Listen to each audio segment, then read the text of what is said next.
A couple of years ago, when we went to Zion National Park as a family, it started with this drive to Nashville, a flight to Las Vegas, then a drive over to Zion National Park, getting in at dark, and the beds were squeaky, the cabin was small, the food wasn't great, but none of it mattered. It wasn't our focus for the trip. Our focus was this immaculate national park that we could see nowhere else, that just inspired us with beauty and awe. And I think that's a little bit what Paul's perspective was as he kind of looked at where he was in the world. And so we'll get into that today.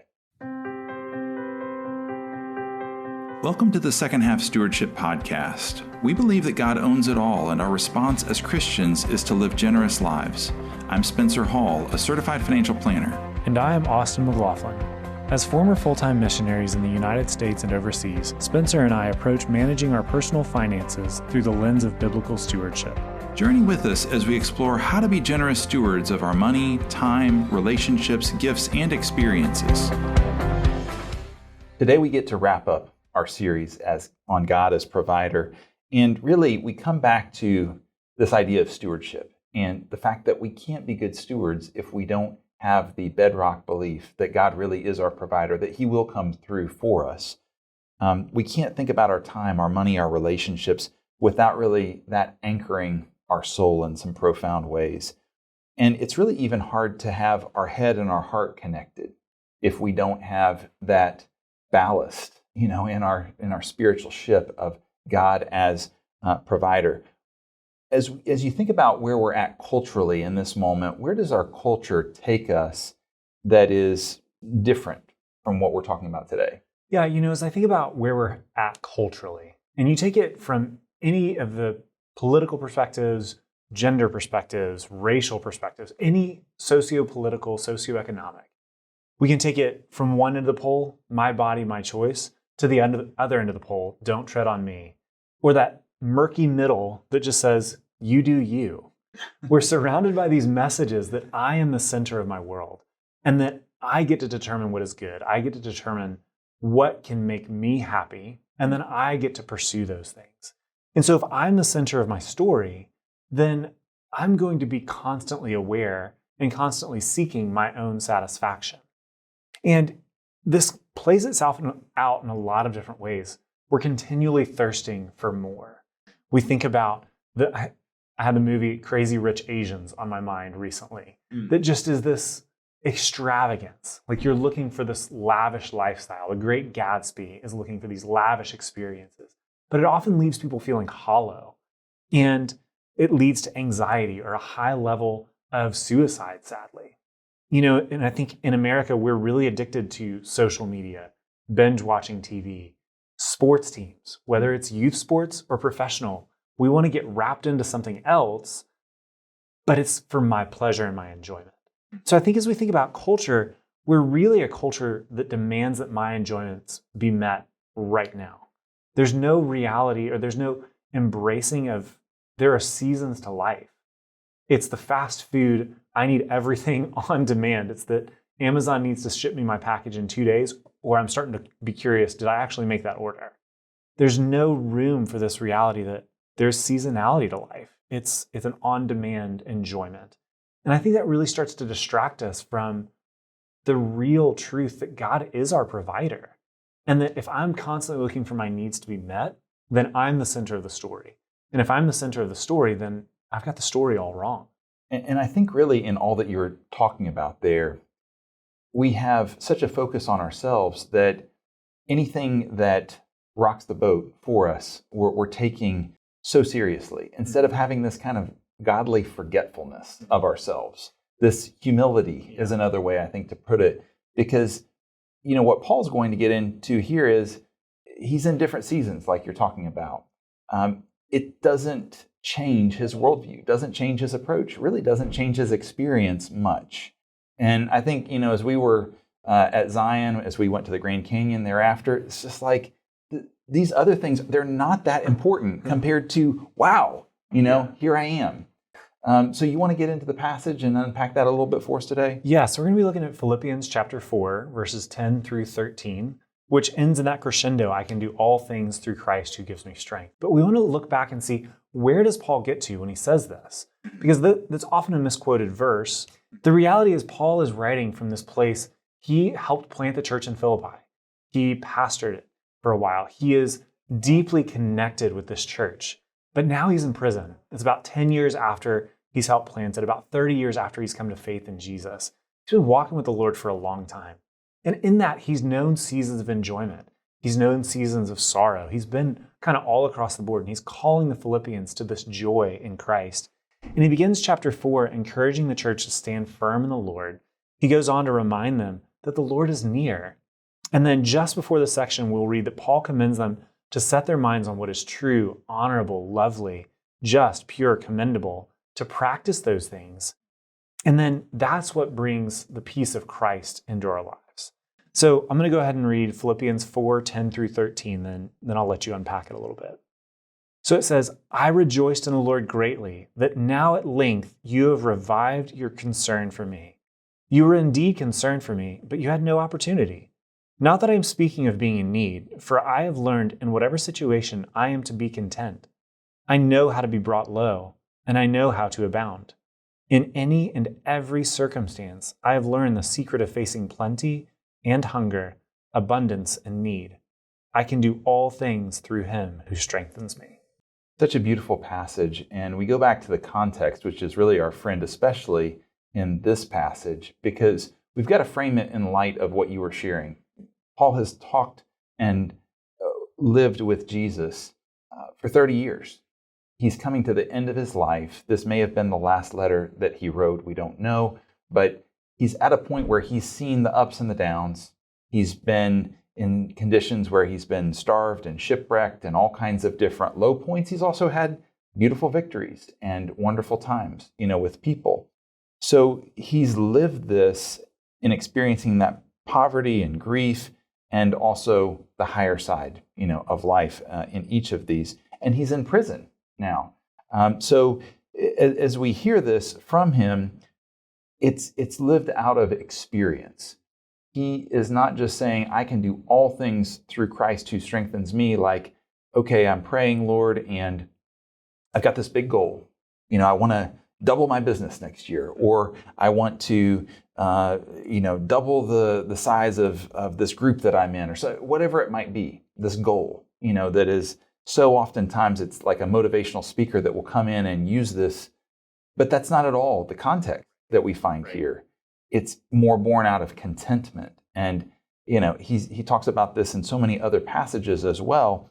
But we come back to what his situation has been, and it means that he has contentment in each one of these different circumstances. And we particularly need to hear that for the low points, because we fear that in the United States in particular, in the Western world, where we, from an economic standpoint, we've not had that many low points here over the last few decades for most of us. Well, and two, I think about it, he says to the Philippians, he's like, you were concerned for me in prison, but I had everything I needed. I'm content in prison. You didn't need to be concerned. You can still send aid. I think later in chapter 4, he says, you can still come and visit and send aid, but you don't need to be concerned for me. And I think that's the dual tension that we need to face, is in those circumstances where we are prone to be nervous, because if I see myself as the center of my story, then I'm going to be nervous about anything that could jar me or set me off track. But if Christ and the peace of Christ is the center of my delight, of my enjoyment, of where I find satisfaction, if he is my provider, then I don't need to be anxious. We come back to the words of Jesus over and over of, you don't need to be anxious about tomorrow. And God provides for the lilies of the field and the sparrows. And if he cares about those little things, then how much more will he care about us? And so it's really this, I can know that, but I really need to be affected by it. I really need to be moved to the point where that actually changes how I live. I don't just look at my circumstances or my friend's circumstances and say, oh, I wish I had that, or I wish I was doing this, or I wish I had more money to be able to do that. Studies constantly show that people think they need 15% more. No matter what income bracket you're in, you could be $1 million a year and you're thinking, I need about 15% more. And that just plagues us because we're so inwardly focused. And I think part of the beauty here of this Philippian church too is Paul's collectively saying, I'm thankful for you all and your influence on me, and not just my influence on you. Paul's taking himself even out of the center of the letter, and he's saying, you are bringing me joy in Christ because of your love and your joy. And I think that's really a balance too, is we've so lost the greater story and the fact that we're a part of a story bigger than ourselves because we've made it so much about ourselves. Well, and really, in the hard times, he's inviting us to know him in a different way. And we don't necessarily want to seek out those hard times, but when they come, we also need not flee from them because we're going to know God in a deeper way. We're going to be sustained by him, his provision, and even if he calls us home, we need to be able to embrace that. It's not necessarily going to be something that's easy, but if he is our provider and he does have plans for our life in preserving us to the end, if God is for us, who can be against us? He who did not spare his own son, but gave him up for us all. If he's going to put everything in order so that we can know him more deeply, we can embrace that idea that he is provider. And in those tough seasons, we can look at it with a different perspective. Yeah, and I think especially as well, the passage in James that talks about, come now, you who say, today or tomorrow we'll go into such and such a town and trade and make a profit. James finishes that. He curtails it with, what is your life? You're a mist that appears for a little time and then vanishes. Yeah. Instead, you ought to say, if the Lord wills, we will live and do this or that. But the focus there is, we don't need to be so caught up in my finances, my trade, my this, that, or the other. My plans. My plans, yeah. Because we don't know what the Lord has for our plans. And so we need to leave those open-ended. And, we've talked about this a lot, but this idea of how much is enough is really a critical question for us to be asking here and now. Because if God is my provider, then I need to know how much is enough so that I'm not trying to build a bigger barn. We come back to this over and over and over. But if I'm the center of my story, or even if just my nuclear family, my kids, my wife, if we are the center of our story, then everything, all of my work, all of my time, my energy is going to go into ensuring that those things are protected. But I can't protect them. Right. I'm not the provider. Right. I can do what I can in trusting the Lord. That doesn't mean either going to one end of the spectrum and being totally aesthetic or going to the other end and going to extreme extravagance. I think God wants us to enjoy the beauties and the pleasures of this life, but it's not about doing that for my sake. It's doing that so I can enjoy them with the Lord and participate with him in his kingdom. And we see that in Jesus' teaching as well. Luke 12:31, instead seek his kingdom and these things will be added to you.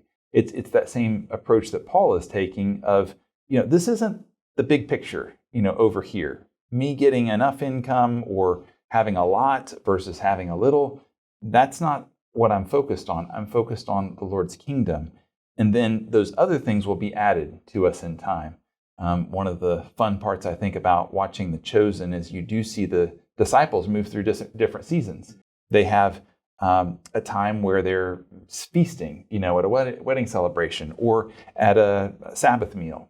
You also see them saying, Jesus saying, we've had a little bit of a hungry spell, here. And that must have been what it was like. Yeah. I mean, they're traveling through countryside. They're not always, with full stomachs in there. But Jesus, his approach through each one of these teachings is that it's not about that. It's about me, I say it's about me as in Jesus, obviously not me as in me. Right. So it's that forgetfulness of a lot of the different elements of our experiences of what's happening here and now, because we've got a broader perspective and there's more important things than some of these that we've mentioned. Yeah, absolutely. And so I think, as we focus in and we start thinking, okay, what does this actually mean to live this out? How do we tangibly say with our head, heart, hands, all of it, our entire being, that God is provider? And I come back to, again, we don't want to live in polls, and we don't want to come back to the question of how much is enough and be like, well, I really need to pinch every single penny and just live on minimal. Because again, if I'm thinking that way, I'm thinking I'm the center. Right. What is that minimal amount that I can live on? Or if I think about extravagance, it's like, well, how much can I enjoy? Again, it comes back to I am the center. Rather than God is my provider, how do I live in response to his provision? And so I think, we found some of these questions can be really helpful, maybe a little bit jarring. Yeah. But it can be really helpful. So think about this, Spencer. If your income dropped by 10% tomorrow, how would that affect you? What would you cut in your spending? Would you die? I don't think so. I don't think so. You'd have spending cuts. You wouldn't be able to do certain things. But when you're posed with that question, it does start to clarify. Oh yeah, I needed to. I could eat rice and beans and still be plenty full every day. Yeah. There's billions of people that's closer to their meal, planned for a given day. Another one that we come back to sometimes, if a doctor told you that you'd have no more than 5 years to live, how does that change life? That's a lot more sobering, obviously, than just a pay cut. But does that mean that that we can't engage, in the moment, that we can't live with God as our provider? Right. I think for each of us, we'd say, okay, well, there's some things I'd want to accelerate. I want to have some more conversations with kids. I want to maybe invest in some people, in a more intentional way. But it doesn't change, the ultimate trajectory, of the way life should be. Well, and we've talked about it before. When you put all things into perspective, and you put your life back into the story of, I am part of something bigger than myself, that is this kingdom of God, that is the church, that is seeking flourishing for people and humanity. Right. Then I look at my spending decisions very differently. Yeah. What I want versus what I need is very different. And coming back to either that 10% spending cut, or if I had 5 years to live, well, if those things are true, then I'm going to make a lot of different decisions. Again, it may mean that I might spend more. It may mean that I might spend more on giving or experiences with my children. Or it might mean that I get really excited and start accelerating giving to the poor and the needy. But there's this ancient practice of Memento Mori, and it's putting death before you daily. And I think unless we do that, then we can get wrapped up with, this life is all I've got. But for Christians, this life isn't all we've got. Right. We get to move on into eternity. And I would rather move on, enjoy with the Lord, that I have in seasons of plenty and in seasons of want, trusted in him as my provider. Rather, whether I have tons of money or no money, I want my joy to be in the Lord. Yeah, and I think, you talked about one practice there of putting death before us each day and kind of confronting our mortality. I think Jesus calls us to do that very specifically. He says, if anyone would follow me, let him take up his cross daily and follow and come after me. So, he's saying, if you're going to practice as a disciple, get ready to pick up the implement of suffering and the implement of death, and expect that. We don't do that very well. I don't do that very well, for sure. But as I come back to these truths of, my life is an exchange life, God owns it all. I need to expect suffering as I try to put death before me each morning, and reflect on that. I think those practices help to bring me back to a place that I really am embracing God as a provider, and not so much just looking at it and saying, okay, how do I get mine today? It's certainly a process for all of us, but we've got to find those things. And, another, I think, way that we do that is we look at the lives of folks that are really having a tough time. We look at folks that are in abject poverty and try to connect with institutions and people that are actually serving in that area, because it reminds us, again, it reframes our perspective. IJM, International Justice Mission, understanding that there are still plenty of people that are in slavery, that are in bondage right now, and that we can participate with God and with organizations and people like that are working in the world. because that again helps to reframe, all those pieces of taking our perspective and saying, am I content in the things that I have right now? No, I need to be focused on God as provider. He's given me what I need. Spencer, as I think about next steps for our audience, those two questions that we posed, I think are really important to really think on and take before the Lord. If my income drops by 10%, would I die? Yeah. Or would it just mean that I need to cut some things out? I think if we really process through that, then say, God, am I trusting you as provider, even with 110%? Or can I trust you with 90? Can I trust you with 80? And start really grappling with, do I have enough? Or am I living an extravagant lifestyle so that I can just have enjoyment? And that second one, if a doctor told you you have no more than 5 years left to live, what would that change? And I think just coming before the Lord and really asking those hard questions, and then trying to take steps of faith and saying, okay, I want to live like God is my provider, not that I have to bear the burden of being the provider, or that I have to bear the burden of enjoyment in this life. Let's come back to peace with God, contentment with God. So we hope you enjoyed this episode. Always feel free to reach out. Check us out on secondhalfstewardship.com, and we'll see you next time. If you found this episode valuable, share it with a friend and subscribe on your favorite podcast platform so that you don't miss the next episode. This content was provided by Second Half Stewardship. We are in Knoxville, Tennessee, and you can visit our website at www.secondhalfstewardship.com. The information in this recording is intended for general educational and informational purposes only and should not be construed as investment advisory, financial planning, legal, tax, or other professional advice based on your specific situation. Please consult your professional advisor before taking any action based on its contents.